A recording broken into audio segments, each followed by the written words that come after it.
본문 말씀은 그 유명한 엘리야와 또 바알 선지자들 사이에 이 갈멜산상의 대결을 다루고 있습니다. 엘리야는 먼저 이 자신과 또 바알 선지자들의 대결을 지켜보기 위해서 이 갈멜산에 모여 있는 그 모든 백성들을 향해서 21절에서 이렇게 말하지요. 하나님과 바알 중에서 하나를 선택하라. 그러니까 이 대결이 있기 전에 그 백성들에게 먼저 그 선택을 촉구하고 있습니다. 이건 결국 이 싸움은 당연히 하나님께서 승리하시는 거다. 그러니까 너네들 정신 바짝 차리고 어떤 신이 참 하나님이신 걸 눈으로 바로 보고 바로 선택하라라고 결단을 촉구하면서 시작하는 겁니다. 한편 백성들을 향한 이 촉구를 마친 엘리야는 본격적인 대결 준비에 들어갑니다. 엘리야가 제시한 이 대결 방식은 엘리야 자신과 또 바알 선지자들이 각각 이 송아지를 선택해서 각을 떠서 나무에 올려놓고 각자의 신을 불러서 이 불로 응답하는 그 신이 참 신인 것을 우리가 결정하자, 신으로 결정하자라는 것이었습니다. 이에 지켜보고 있던 백성들도 여기에 동조했지요. 그래서 마침내 대결은 이루어졌는데 엘리야의 제의에 따라서 바알 선지자들이 먼저 자기들의 의식을 거행했습니다. 근데 이 바알 선지자들이 아침에 의식을 거행하기 시작해서 정오를 지나서 저녁까지 이르렀지만 아무 응답이 없습니다. 심지어는 자기 몸을 자해하면서까지 자기의 신을 간절히 불렀지만 묵묵부답이었습니다.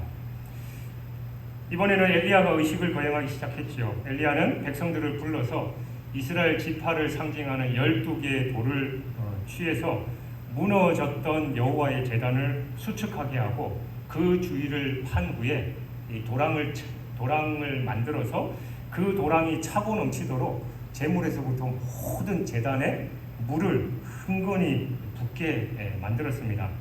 그리고 여호와 하나님께 당신이 참 신이신 것을 보여달라라고 간절히 기도했습니다. 즉 하나님은 그러자 이 하늘에서 불이 내려와서 재물과 나무 또 돌 그 모든 것을 태우고 도랑의 물까지 다 마르게, 성경의 표현대로 하면 도랑의 물을 완전히 핥아버렸습니다. 즉 하나님은 하루 종일 부르짖었던 이 바알 선지자들의 광란에 몸짓에도 불구하고 아무런 응답이 없었던 그 바알과는 달리 엘리야의 강구에 즉각적으로 응답하심으로써 내가 참 신이고 내가 살아계신 하나님이다라는 걸 만천하에 입증해 보이신 겁니다. 결국 이 모든 것을 두 눈으로 똑똑히 본 백성들은 여호와를 참 하나님, 참 신으로 인정하지 않을 수 없었지요. 그래서 그들은 백성들이 하나님께 엎드려서 그는 하나님이시로다, 여호와 그는 하나님이시로다라고 외칠 수밖에 없었습니다. 이에 엘리야는 백성들에게 바알 선지자들을 모두 잡아서 기손 시내로 데려가서 죽이게 합니다. 이렇게 해서 엘리야와 우상 숭배자들과의 대결은 엘리야의 승리로 끝나게 됐고 하나님이 참 신이시다라는 것을 드러내게 된 겁니다. 이 내용을 우리가 좀 구체적으로 살펴보면서 은혜를 받고자 하는데 21절을 보면 엘리야는 바알 선지자들과 대결하기 전에 먼저 그곳에 모인 이스라엘 백성들 향해서 신앙적인 결단을 촉구하면서 책망합니다.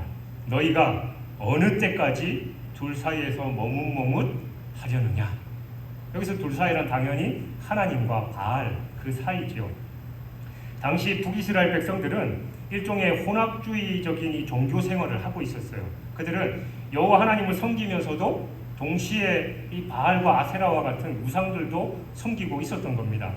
그러니까 이스라엘 백성이 이처럼 중심을 잡지 못하고 갈팡질팡했던 까닭은 다른 게 아니라 그 마음 속에 두 마음을 품고 있었기 때문이에요. 즉 그들은 하나님이든 바알이든 아세라든 상관없이 자기들에게 복만 준다라고 생각하면 하나님께도 구하고 바알에게도 구하고 아세라에게도 가서 구했던 겁니다. 물론 당연히 그들 중심에는 하나님이 참 신이시고 유일하신 하나님이다라는 그런 믿음이 없었기 때문이겠지요. 근데 여러분, 뭐 비단 이 시절에 이스라엘 백성들뿐만 아니라 오늘날을 살아가고 있는 우리의 모습은 어떻습니까? 저나 여러분이나 하나님을 믿으니까 이 더위에도 다른 시원한 곳에 가지 않고 주님 전에 예배하러 나왔죠. 다른 교회들은 사실은 그저 교회 안에서 예배 드릴 때 추워가지고 보면, 저도 지난 교회 사역을 보면은 그러니까 방송실에 있는 분들이 그냥 난린 거예요. 누구는 춥다고 막 문자해가지고 추워 죽겠는데 에어컨을 왜 이렇게 세게 틀었냐. 그리고 조금 온도를 높이면 누구는 연락해가지고 더워 죽겠는데 왜 에어컨을 안 키냐 뭐 이러고 막 그러는데, 우리 교회는 그죠? 뭐 최대한으로 돌려도 이 정도니까 뭐 어쨌든 그렇습니다만, 뭐 시원해서 교회 간다라는 건 우리에게 있을 수 없는 일이죠. 그런데 왜 우리가 이 시간에 다른 시원한 곳을 두고 교회에 나와 있냐?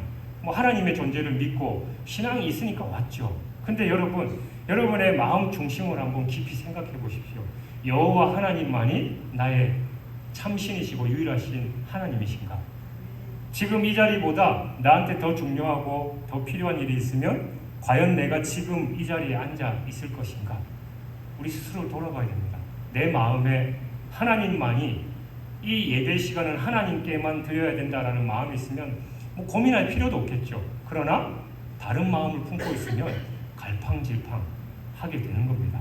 그런 우리에게 엘리야는 언제까지 하나님과 세상 사이에서 머뭇머뭇하려느냐 결정하라 라고 촉구하고 있습니다. 23절과 24절을 보면 엘리야는 바알 선지자들과 대결에 앞서서 이 상호간에 준수해야 할 원칙과 방법을 제시하고 있어요. 곧 현대적인 용어로 표현하면 이 경기 규칙, 뭐 게임의 룰을 정하는 겁니다. 그런데 재물을 송아지로 택한 것이나 불로 응답하신 그분을 하나님으로 인정하자라는 등의 이 제안은 사실 레위기 9장의 제사 제도를 근거한 것입니다. 즉 엘리야는 바알 종교와의 대결에 있어서 그냥 임기응변적으로 뭐 좋은 대결 방법을 생각해낸 게 아니라 철저하게 성경의 원칙을 따르고 있는 겁니다. 하지만 그렇다고 해서 엘리야가 모든 것을 자기 입장에만 맞춘 건 아니었어요. 왜냐하면 하늘에서 불을 내리도록 한 것은 바알 선지자들도 환영할 일이었기 때문인데, 즉 바알 신은 비의 신인과 동시에 번개의 신이기도 했어요. 따라서 우리는 여기서 엘리야가 성경에 충실하면서도 그 상황의 조건을 조화시킬 줄 아는 지혜로운 인물이었던 겁니다. 내가 유리한 방식으로 정하면 상대방이 거부할 거 아니에요. 근데 바알도 비와 번개 신이니까 번개 신하면 재물에 번개를 팍 내려서 불 붙일 수 있잖아요. 그러니까 바알 선지자들도 그래, 우리 신이 그런 신이니까 그렇게 하자라고 했고, 그 자리에 있던 모든 백성들도 동의한 겁니다. 근데 여기서 끝나는 게 아니라 더 나아가서 엘리야는 성경의 원칙 외에, 그 성경의 원리 원칙 외에는 모든 우선권을 바알 선지자들에게 양보하고 있습니다.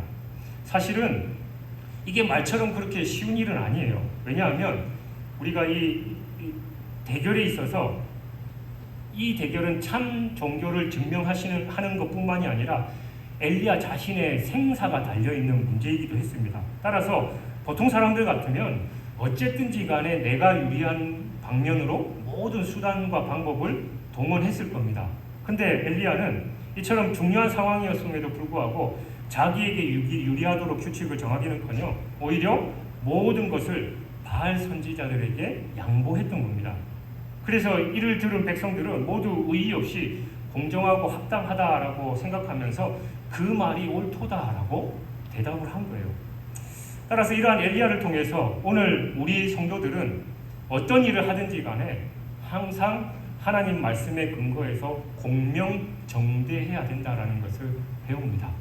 여러분, 흔히 세상에서도 꼼수 쓰거나 또 뭐 다른 방법을 동원하면 사람들이 금방 알아차리죠. 그러나 우리 그리스도인들도 세상에서 살아가면서 우리가 정말 공명정대하게, 남들은 부정부패를 또 꼼수를 쓰더라도 우리는 바른 길 정도를 걷고 있는지 우리 스스로를 돌아봐야 됩니다. 오히려 그리스도인들이 부정부패를 더 저질러서 그리스도인이라는 이유 때문에 사람들에게 더 지탄을 받고 있는 그런 상황이 아닌가. 그 밖의 문제뿐만이 아니라 교회 안에서도 마찬가지예요. 목회자 청빙이나 중직을 임명하는 것, 또 재정 관리 등등 모든 문제를 놓고 각종 부정 등으로 분란에 휩싸이고, 더 나아가서 이 교단의 총회장 선거 등에도 이러한 시비가 자주 일어나서 교계 전체가 어려움을 겪고 있는 그런 현실이기도 합니다. 하지만 여러분, 실체적인 정의란 절차적인 정의 없이는 결코 이루어지지 않습니다. 뭐로 가도 서울만 가는 게 중요한 게 아니라 가는 방법도 중요하다라는 거예요. 그렇게 엘리야는 자신의 생사가 달려있는 이런 상황에서도 공명정대하게, 오히려 자기에게 불리하지만 상대방 배려하며 상대방에게 우선 순위를 주는 그런 상황이었다라는 겁니다. 따라서 우리도 이러한 하나님과 믿음의 선진의 후예답게 매사에 있어서 공명정대하고 공의롭게, 정의롭게 행동해야 됩니다. 하나님께서 나를 보고 계시고 코람데오, 그리고 주님께서 나와 동행하시기에 지금 주님이라면 어떻게 하실까라는 생각을 늘 하면서 세상을 살아갈 때 세상에서도 인정받고 당연히 하나님의 은혜를 덧입을 줄 믿습니다. 바알 선지자들은 저녁 제사를 드릴 때까지 하루 종일 부르짖었습니다. 그것도 자해까지 하면서 말이죠. 그런데 아무리 기다려도 하늘에서는 조금의 변화도 없었습니다. 바알 신은 태양의 신이라며 벼락의 신이기도 했으므로 조금만 스파크라도 일어났을 법도 한데 아무런 일이 있지 않았던 거죠. 하지만 여러분, 사실을 생각하면 아무런 응답이 없는 게 어떻게 보면 당연하잖아요. 왜냐하면 우상이라는 게 어떻습니까? 우리 인간이 제 아무리 그럴듯하게 상상해서 만들어내도 결국은 인간이 만든 어떤 형상에 불과하기 때문입니다. 허망한 우상을 향해서 부르짖을 때 오히려 어떤 응답이 온다면 그게 이상한 일이에요. 여러분, 진정 누가 참으로 우리를 인도하며 구원해 주는가를 우리는 분명하게 깨달아야 됩니다. 우리는 천하 만물을 창조하신 하나님을 신으로 모시고 사는 사람들이에요. 근데 우상 숭배하는 사람들은 반대로 자기들이 만든 그 형상을 섬기고 살아가고 있으니, 분명히 창세기에서 하나님께서 생육하고 번성하여 세상을 다스리라고 하셨는데 다스려야 할 대상을 섬기고 있으니까 이게 잘못돼도 뭐가 한참 잘못됐잖아요. 그러니까 여러분, 뭐니 해도 머니가 최고라고, 우리는 세상을 살아가면서 가장 이 물질 때문에 많이 좌지우지되고 힘들어하는 그런 상황이 있는데, 돈은 누가 만들었습니까? 돈도 우리 인간이 만들었어요. 경제제도나 사회제도 모두 인간이 만들었습니다. 그러니까 우리가 만든 그 돈 때문에 우리가 그렇게 힘들어하고 그 돈의 노예가 되며 살아가서야 되겠냐라는 거죠. 돈도 우리가 다스릴 줄 알아야 됩니다. 그러니까 어느 날 저희 모교의 원로 목사님이 저한테 연락을 잘 안 하시는 분인데 뜬금없다는 표현이 그렇지만 갑자기 메시지를 보내셨어요. 그러면서 장문의 글을 보내시면서 내가 영 목사님을 생각하면 늘 마음이 아프고 그래서 기도하고 있다 이렇게 구구절절 그렇게 쓰시더니만, 결국은 성경에 보면 이 물질에 대한 얘기들이 너무 많이 나오는데, 근데 우리가 성경적으로 또 하나님의 뜻 안에서 이 물질을 어떻게 대하는지에 대해서 목회자들이 잘 모르는 것 같고, 또 교회에서 가르침이 별로 없는 것 같다. 그러니까 이 재정이나 물질에 대해서 좀 연구해봐라 라고 하면서 책도 소개해 주시고 그러더라고요. 그때부터 이제 제가 한편으로는 그렇구나 라고 하면서 그 책도 사고 이제 조금씩 필요할 때마다 공부를 하고 있는데, 말씀드린 것처럼 물질에 대한 우리의 기본적인 자세는 그 물질도 우리가 다스릴 줄 알아야 된다는 겁니다. 그 투자로 유명한 존 누구 씨 있잖아요. 그분의 영상도 제가 몇 개 보고 있는데 그분도 하는 말이 그거예요.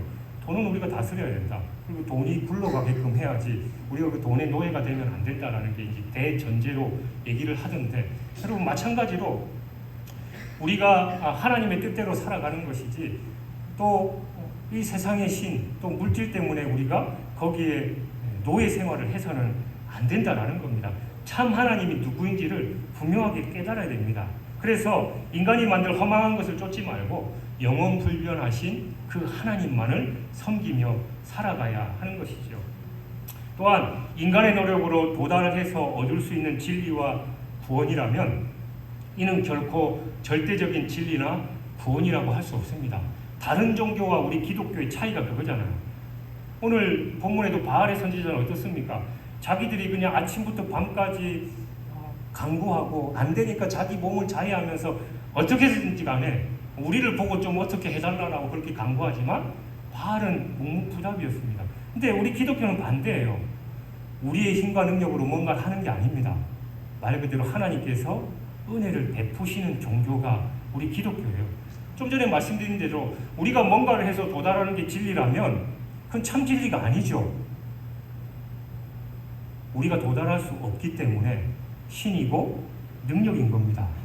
그래서 우리 기독교는 전지전능하신 하나님이 이 세상에 인간의 몸을 입고 오셔서 우리를 구원해 주신 게 기독교의 복음이에요. 다른 종교들은 내가 뭔가를 해야 되고 내가 착한 일 해야 되고 내가 돈 많이 갖다 바쳐야 되고 선을 쌓아야 되고 남들에게 뭔가를 해줘야만 뭐 다음 생에 뭐 더 좋은 모습으로 태어나고 또 저기 뭐 극락이라든지 뭐 어떤 자기들이 추구하는 어떤 세계에 갈 수 있다라고 하는데 아닙니다. 우리 기독교는 오직 예수 그리스도의 십자가의 은혜를 입은 자만 갈 수 있다는 거. 왜냐하면 하나님께서 우리를 창조하셨고 우리가 하나님과의 관계를 깨뜨리고 죄악 가운데 거했을 때 우리를 불쌍히 여기셔서 우리를 구원해 주신 분도 하나님이시기 때문에 그게 가능하다라는 겁니다. 근데 중요한 건 이 바알 선지자들의 결말이 더더욱 비참했다라는 말입니다. 바알 선지자들은 결국 백성들로부터 버림받아서 기손 시내에서 무참하게 살육을 당했습니다. 그들은 몸에 자해까지 해가면서 바알에게 부르짖었지만 아무런 응답이 없음으로 해서 수치를 당한 것은 물론이거니와 결국 자기들이 섬기는 바알 신으로 인해서 목숨까지 잃고 말았습니다. 옆에 아합 왕이 있었지만 그들을 보호해주지 못했습니다. 이러한 사실은 허망한 우상을 쫓는 자의 최후가 어떤 것인지를 분명하게 보여주지요. 그러니까 우리도 무엇보다도 우상 숭배에 빠지는 이 어리석음을 범해서는 안 되는 거예요. 물론 오늘 우리 성도들 중에는 이 형상화된 우상 숭배하는 사람은 거의 없습니다. 그러나 비록 그 형상이 과거 북이스라엘 백성들의 경우와는 다른다 할지라도 우리 성도들 역시 우상 숭배에 빠질 수 있습니다. 골로새서 3장 5절은 형상화된 우상을 섬기는 것 외에 탐심 또한 우상 숭배다라고 분명히 말씀하고 있습니다. 곧 하나님 아닌 다른 신을 쫓는 것은 말할 것도 없고 재물과 권력, 인기 그런 것들에 대한 탐심과 정욕을 쫓는 모든 것이 우상이다라고 말하고 있습니다. 사실 모든 우상 숭배가 탐심에서 비롯된다라고 볼 때 탐심이 바로 우상 숭배 근원이다라고 할 수 있겠죠. 그러니 우리 성도들 역시 형상화된 우상 숭배를 하지 않을지라도 우상 숭배자들과 동일하게 이 우상 숭배의 가능성을 가지고 있다라는 겁니다. 왜냐하면 우리라고 해서 재물이나 권력, 명예 등을 얻고자 하는 마음이 없는 것은 아니잖아요. 성도들도 그런 것들을 추구하고 있다 보니까 그것들보다 더 하나님을 사랑할 수 있기 때문입니다. 그러나 우리는 우상 숭배의 결말이 무엇인지를 다시 한번 분명하게 알아야 합니다. 여러분, 우상 숭배의 결말은 피폐와 절망 그리고 죽음뿐입니다. 그런데도 많은 사람들이 재물이나 권력, 명예 등을 얻으면 좀 더 풍요롭고 행복해질 수 있다라고 생각해서 필사적으로 이것들을 쫓습니다. 하지만 이 땅의 모든 부귀영화를 누려봤던 솔로몬이 뭐라고 합니까? 헛되고 헛되니 모든 것이 헛되도다라고 얘기합니다. 그러면 꼭 토를 다는 분들 있지요. 솔로몬처럼 좀 해봤으면 좋겠다. 그러면 내가 그때 가서 한번 얘기하겠다라고 하는데 여러분 주일날 표현이 좀 그렇지만 우리가 흔히 쓰는 말인지 뭔지 된장인지 먹어봐야 합니까? 보면 알잖아요. 근데 우리는 꼭 그걸 먹으려고 하는 어리석음을 범하고 있다라는 거예요. 또 지금도 재물이나 권력, 인기 등을 쫓던 많은 자들이 결국은 그 허망함을 이기지 못해서 마약이나 그리고 자신의 생을 스스로 마감하는 그런 일들이 우리 주변에 많이 있습니다. 그리고 당연한 이야기지만 평생 미신을 쫓다가 결국 인생을 망친 사람들의 이야기가 오늘도 매스컴을 통해서 계속해서 소개되고 있습니다.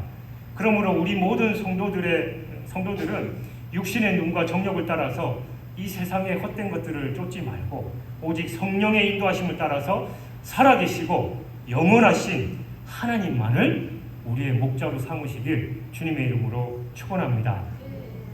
32절부터 35절까지를 보면 엘리야가 하나님께 간구하기 전에 준비하는 과정들이 기록되어 있죠. 근데 이러한 모습 속에는 오늘 우리 성도들이 참으로 깊이 새겨야 할 아주 중요한 교훈이 담겨 있습니다. 먼저 32절을 보면 그가 여호와의 이름을 의지하여 그 돌로 단을 쌓고 라고 말합니다. 여기서 여호와의 이름을 의지하여 라는 부분은 직역하면 여호와의 이름으로 라는 뜻입니다. 그러니까 이를 보면 엘리야는 단을 쌓음에 있어서 자신의 이름이나 위대성을 드러내기 위해서가 아니라 오직 하나님의 이름과 하나님의 영광을 드러내기 위해서 그렇게 했다라는 겁니다. 그리고 계속해서 33절을 보면 번제물과 이를 태울 나무 등을 준비하는 모습이 기록되어 있는데 성경에 비춰볼 때 모두 이 레위기 규례에 따른 것이다라는 것을 알 수 있어요. 즉 엘리야는 바알 선지자들과의 대결이라는 숨막히는 상황 속에서도 자기 유리한 대로 마음대로 행동한 게 아니라 철저하게 하나님의 말씀에 따라서 일을 진행시키고 있었던 것입니다. 그리고 더 나아가서 33절부터 35절까지 보면 제물과 제단 주위에 많은 물을 붓고 있는데 이걸 인간적으로 보면 이해가 안 되잖아요. 불이 그 제단의 제물들을 다 태워야 되는데 물 부으면 어떻게 됩니까? 잘 안 타죠. 오히려 불이 붙지 못하도록 하는 걸 엘리야가 하고 있는 거예요. 그러니까 개인적인 차원에서 보면 스스로 무덤을 파는 것과 다름없는 일입니다. 그렇지만 엘리야는 어떡합니까? 오직 믿음으로 그 일을 행했다라는 거예요. 다른 사람들이 보기에 저 제정신이야라고 했지만 엘리야는 하나님이 불을 내리시면 물커녕 강과 바다도 마르게 하실 분임을 알았기 때문에 그렇게 행동했던 겁니다. 그리고 이는 이후에 기록된 그의 기도처럼 오직 여호와만이 참 하나님이심을 온 천하에 드러내기 위한 것임을 말할 필요도 없습니다. 따라서 이 모든 것을 볼 때 엘리야는 그 어떤 상황에서도 오직 하나님의 이름과 영광만을 위해서 헌신했던 진실한 하나님의 종이자 선지자였다라는 것을 알 수 있습니다. 그리고 이러한 점에서 보면 그의 위대함은 어떤 신비한 이적의 능력에 있다라기보다 이처럼 철저하게 하나님의 영광만을 위해서 살아가는 그 자세에 있다라고 할 수 있을 겁니다. 그렇기 때문에 하나님께서도 이러한 엘리야를 축복하셨고 나중에 열왕기하 2장에 보면 죽음을 보지 않고 하늘로 불로 올라가셨던 것이지요. 그런데 이러한 엘리야와 비교할 때 오늘 우리는 입으로는 하나님의 종이다라고 말하면서 실제로는 내 유익과 영광을 위해서 일하는 때가 얼마나 많은지 모릅니다. 많은 목회자들이 자신을 드러내다가 넘어지는 경우가 참 많습니다.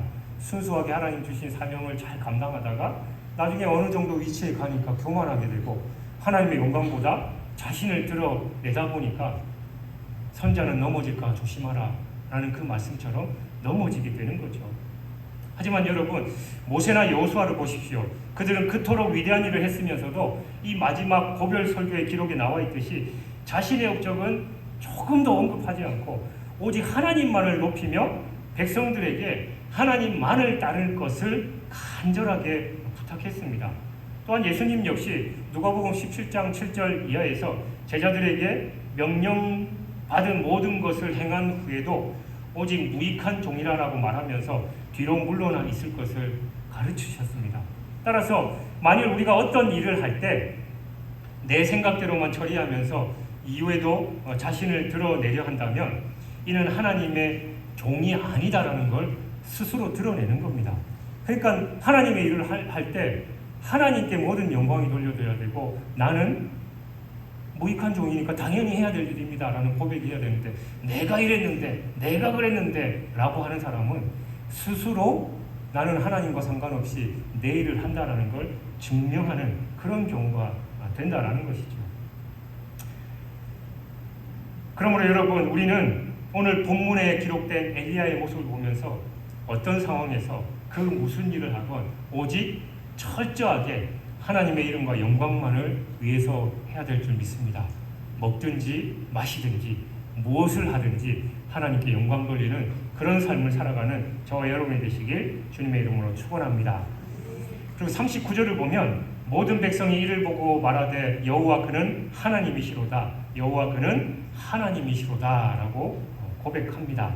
즉 갈멜산에 모인 백성들은 엘리야의 기도를 통해서 하늘에서 불이 내려와서 재물과 나무, 흙, 돌, 물까지 다 태우는 것을 보자 즉시 하나님의 임재를 느끼고 두려움 속에서 땅에 엎드려서 이러한 고백을 하지 않을 수 없었던 겁니다.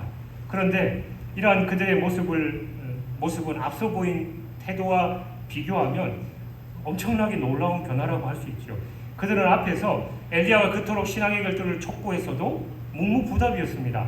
바알 선지자들의 실패를 보았을 때조차 그들은 침묵으로 일관했을 뿐이었습니다.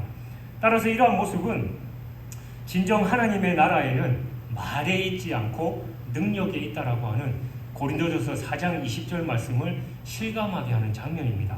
그리고 오늘 우리는 이를 통해서 다음과 같은 교훈을 얻을 수 있는데 곧 자기 주장이나 근거가 옳음을 증명하려면 단지 상대방이 틀렸다라고 주장하는 것만으로는 부족하고 나의 옳음을 명백하게 보일 수 있어야 한다는 겁니다.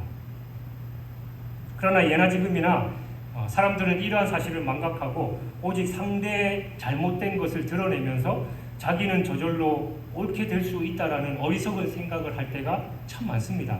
말하자면 상대의 잘못을 드러냄으로써 그 반사이익을 챙겨보자라고 하는 거죠. 요즘 정치인들 어떻습니까? 미국 대선 그 레이스를 하고 있고 우리나라도 보면 자기들이 뭔가 열심히 해서 내가 이런 걸 했습니다라고 자기의 업적을 드러내기보다는 오히려 상대방의 치부를 깎아내리려고 계속해서 그 사람들을 모함하고 비난하는 그런 정국이 우리의 정치의 모습이지요. 상대방에 대한 인신공격, 흑색성전이 더 난무합니다. 때문에 선거는 올바른 지도자를 선축하는 축제라기보다도 온갖 루머와 음해 공작이 난무하는 진흙탕 싸움이 되고 백성들, 국민들조차도 차악을 뽑는다. 최악보다는 그나마 괜찮은 사람을 뽑자라고 이런 상태가 돼버렸으니 얼마나 안타까운 현실입니까? 근데 문제는 이러한 장면을 교회에서도 흔히 볼 수 있다는 거예요.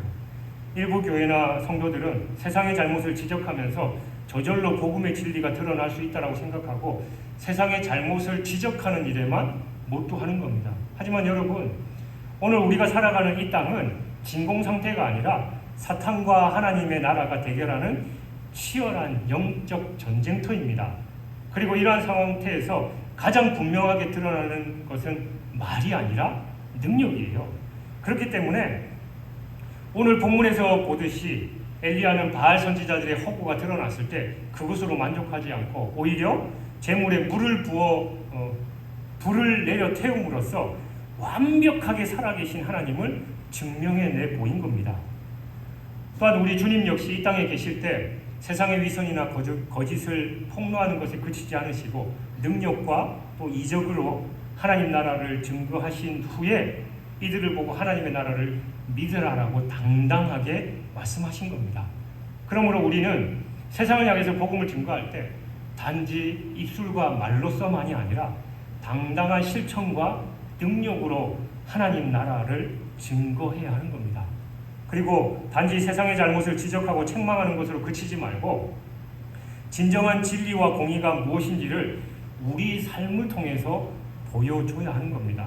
부디 여러분, 모두 천국과 우리 하나님은 저 멀리 추상적인 존재로 존재하는 것이 아니라 진정 살아계시고 지금 이 땅에 임재해 있음을 구체적으로 그리고 생생하게 보여주는 능력의 증인으로 살아가시길 주님의 이름으로 축원합니다. 그래야 말이 먹혀요. 그래야 복음이 들립니다.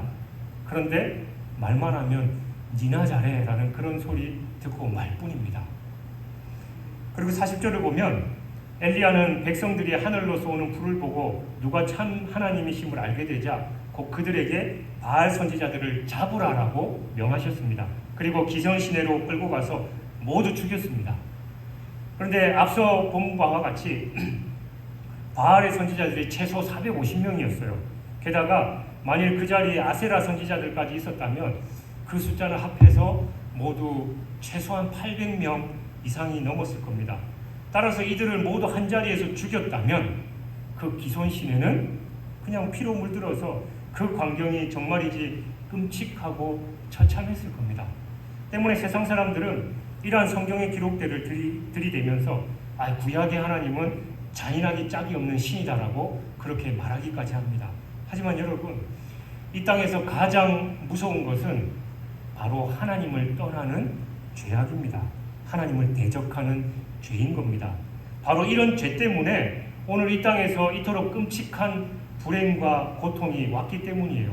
그러니까 인류에게 가장 무서운 재앙이 그 근원이 기아나 질병, 홍수, 심지어는 핵폭탄보다도 더 무서운 게 하나님을 떠나서 다른 신을 섬기는 것입니다. 그렇게 하나님께서는 이스라엘 백성에게 다른 신을 섬기는 거짓 선지자나 우상 숭배자들을 단호하게 제거할 것을 거듭해서 명령하셨던 겁니다. 그걸 처리하는 그 잔인성보다도 그것 때문에 하나님과의 관계가 벌어지고 우리가 죽는 게 더 안타깝고 더 잔인한 일이기 때문이다라는 거죠. 따라서 우리는 하나님의 명령을 따라서 바알 선지자들을 즉각 처단하는 엘리야의 모습에서 하나님에 대한 순종과 함께 이 북이스라엘의 하나님의 심판을 불러오는 죄악을 제거하려는 선지자의 단호하고도 과감한 모습을 분명하게 볼 수 있어야 됩니다. 그리고 이를 통해서 죄악이 무엇인지를 인지했다면 미련을 두지 말고 과감하게 제거해야 된다는 것도 우리는 깨달아야 됩니다. 사실 우리는 죄악이 분명함에도 불구하고 이를 제거하지 못하고 그냥 미지근한 태도를 유지하는 때가 참 많이 있어요. 개인적으로도 스스로 죄악인 줄 알면서 그냥 미련 두고 이를 끊지 못하고 미적거리다가 결국은 이로써 더 큰 고통을 받는 경우가 한두 번이 아니었잖아요. 또 교회 내에서도 분명 어떤 성도가 죄악에 빠져 있는 것을 발견했음에도 좋은 게 좋은 거지 라고 하면서 그냥 과감하게 책망하거나 징계하지 못하는 경우가 많습니다. 아예 그냥 교회 시끄러워지는데 그냥 은혜로 좀 넘어갑시다. 그런 게 우리 교회의 일반적인 모습이에요. 근데 결국 이러한 자세는 사회나 국가의 죄를 보고도 미온적인 태도를 보이는 것으로 그냥 나타나는 겁니다. 하지만 여러분, 의사가 아무리 최첨단 장비로 병의 원인을 알아냈더라 하더라도 수술이나 약물 치료 등을 통해서 그 병의 원인을 제거하지 않는다면 결국 환자는 그로 인해서 더 큰 고통 속에서 심지어는 죽게 되는 거잖아요. 따라서 죄든 병이든 그것이 무엇인지를 아는 게 중요한 게 아니라 알았다면 제거하는 게 중요한 겁니다. 때문에 주님께서도 심지어 우리 지체가 우리로 하여금 실족하게 하면 뭐라고 합니까? 찍어버리라고 하잖아요. 그렇게 천국 가는 게 더 낫다라고 말씀하셨습니다. 그러면 여러분, 오늘 우리는 의사가 환자의 질병을 진단하고 치료하듯이 우리의 죄에 대해서도 단호한 자세로 대처해야 합니다. 죄는 타협의 대상이 아니라 척결의 대상입니다. 그래서 우리 자신은 물론이거니와 가정과 교회, 사회, 국가에 이르기까지 모든 죄악의 독초와 쓴 뿌리를 제거하고 유익한 것들을 힘써 가꿈으로써 이 땅에서도 풍성한 열매를 거두고 하나님을 기쁘게 하는 자들이 되어야 된다는 거예요. 저는 요즘 들어서 그걸 참 많이 느낍니다. 운전하면서 가든가 그리고 뉴스나 또 주변의 상황들을 보면 너무 어처구니 없고 터무니없는 일들이 너무 많이 벌어져요. 그리고 그런 사람들이 자기 마음대로 활개하는 그런 나라가 돼버린 거예요. 그러면 우리 같은 사람, 평범한 사람들 어떡합니까? 그냥 집 앞에서 뭐 하다가 칼 맞아 죽는 일이 흔하고, 대낮에도 그렇게 하지 말라고 하는 음주운전 때문에 두 부부가 길 가다가 그 차가 인도를 덮쳐가지고, 무단횡단한 것도 아니고 인도를 걸어가는데 차가 덮쳐가지고 한 명이 죽으면 그 남아있는 한 명의 배우자는 어떤 심정으로 평생을 살아갑니까? 여러분, 이런 일이 왜 벌어지나요? 저는 요즘 그런 생각이 들어요. 이 공권력과 사회 질서 제도가 강하지 않으면 이런 일 그냥 되는 겁니다. 저도 마찬가지예요. 길 가다가 너무 터무니없이 무단횡단하는 사람이 있어요.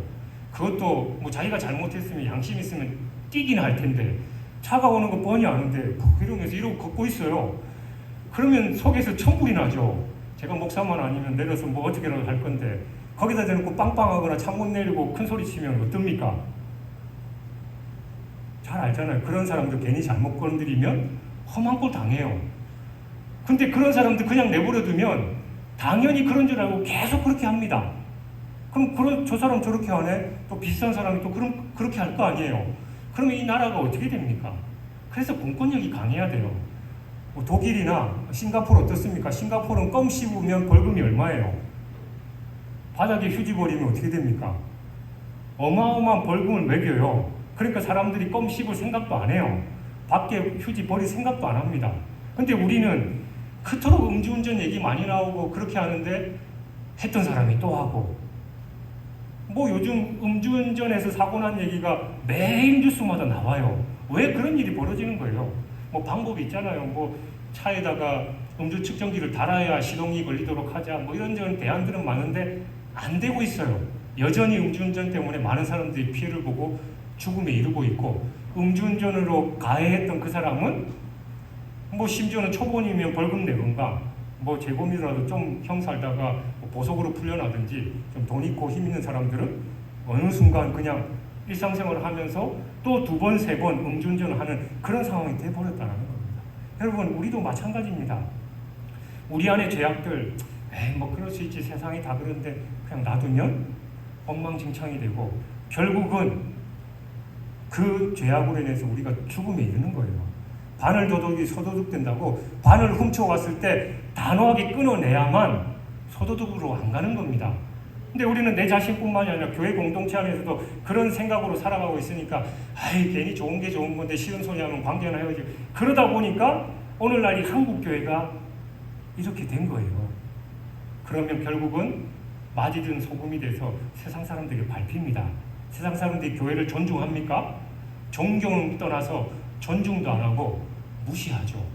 요즘 아이들이 제일 말 많이 하는 무시 앞에 그 한자 붙여가지고 그렇게 무시하는 그런 상황이 돼버렸습니다.